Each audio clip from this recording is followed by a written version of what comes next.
وہ ایک چھوٹی سی بستی تھی جہاں کے مکینوں کا ذریعہ معاش کھیتی باڑی تھا۔ گھروں کی عورتیں بھی اپنے گھروں کا چولہا جلانے کے لیے مردوں کے شانہ باشانہ کھڑے ہو کر کام کرتی تھیں اور دال روٹی سے گزر بسر ہو جاتی تھی۔ شادہ کسان کے ہاں بیٹے کی پیدائش ہوئی۔ وہ 10 سال سے اولاد کی آس لگائے ہوئے تھا۔ اس کی مراد بر آئی تو اس نے اپنے کچے کمرے میں رکھی صندوق سے اپنی ساری جمع پونجی نکال کر بستی والوں پہ لٹا دی۔ مٹھائیاں تقسیم کی گئیں، آس پڑوس کے بستی والوں کو بھی یاد رکھا گیا۔ گاؤں والوں نے تو اس کا نام جمعہ خان رکھ چھوڑا تھا کیونکہ وہ جمعے کے دن پیدا ہوا تھا۔ شادہ نے بیٹے کا نام جمال رکھا تھا۔ جب وہ بڑا ہوا تو ضد پر اڑ گیا کہ اسے اسکول داخل ہونا۔ ان کی بستی میں اسکول کا نام بھی کسی نے نہ سنا تھا اور وہاں کسی بچے کا اسکول میں داخلہ لینے کی تکرار حیرانی کی بات تھی۔ بستی کے ہر فرد نے ایڑی چوٹی کا زور لگایا کہ جمال عرف جمعہ خان کو اس کے عزائم سے ہٹایا جائے، لیکن سب ناکام رہے۔ آخر وہ دن بھی آیا کہ جب اس کا داخلہ دوسری بستی کے اسکول میں کروا دیا گیا۔ وہ بستی سے تانگے میں بیٹھتا، تانگے والا اسے پکی سڑک پہ آتا، رتن وہ بس میں سوار ہو کر دوسری بستی پہنچتا اور وہاں ماسٹر کریم داد اسے سارے مضمون پڑھاتے تھے۔ مڈل تک اسی اسکول میں پڑھنے کے بعد اس نے ہائی اسکول میں داخلہ لینے کا ارادہ ظاہر کیا تو سب بستی والے غصے سے لال پیلے ہو گئے۔ سب نے کہا کسان بن کچھ اور بننے کے خواب نہ دے، لیکن جمال پہ تو ایک دائیں سوار ہو گئی تھی۔ شہر میں اس نے ہائی اسکول میں داخلہ بھی لے لیا۔ میٹرک میں صوبے بھر میں اس کی تیسری پوزیشن بنی تو وہ اور زیادہ پڑھائی کے معاملے میں سنجیدہ ہو گیا۔ اس کی انتھک محنت اور دل لگا کر پڑھنے کا جنون اسے کالج اور کالج سے یونیورسٹی تک لے گیا۔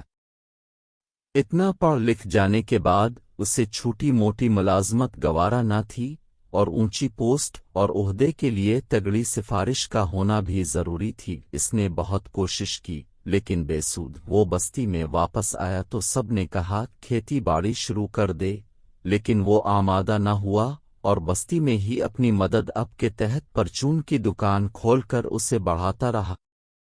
دیکھتے ہی دیکھتے دکان ایک بڑے جنرل سٹور کی شکل اختیار کر گئی۔ بستی والے اس پر رشک کرتے، جمال خود بھی سیٹھ بن جانے اور کہلائے جانے پر اتراتا پھرتا۔ انہوں نے اپنا کچا گھروندہ گرا دیا، 2 کمرے پکے بنا لیے جس کے آگے برآمدہ اور 3-4 درخت بھی تھے جن کی چھاؤں میں بیٹھ کر جمال کی ماں خوشی سے پھولے نہ سماتی۔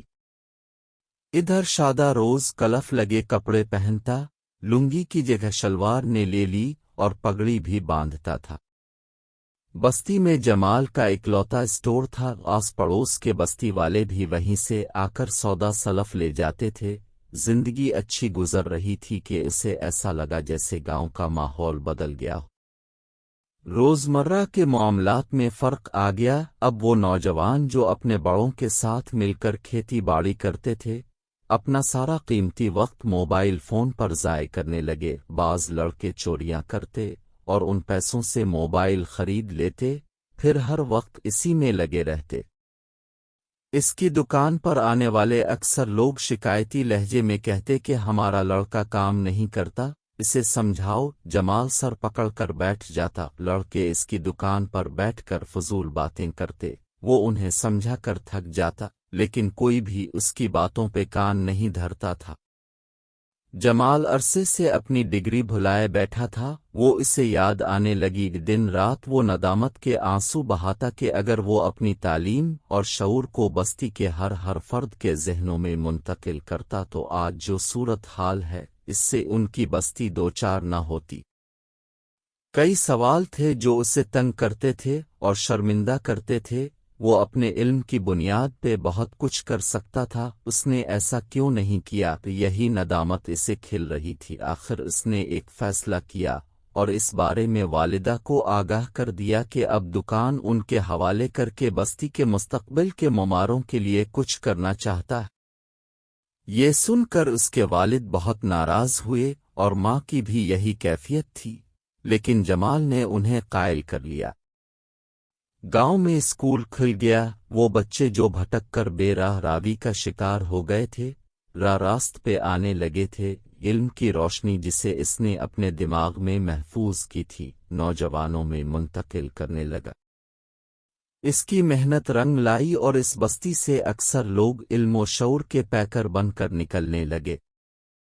اگر اسے درست وقت پر اپنی غلطی کا احساس نہ ہوتا تو شاید آج بھی وہ بستی بے نام رہتی، جبکہ آج وہ بستی جمال والا ہے، بستی کے نام سے جانی جاتی ہے۔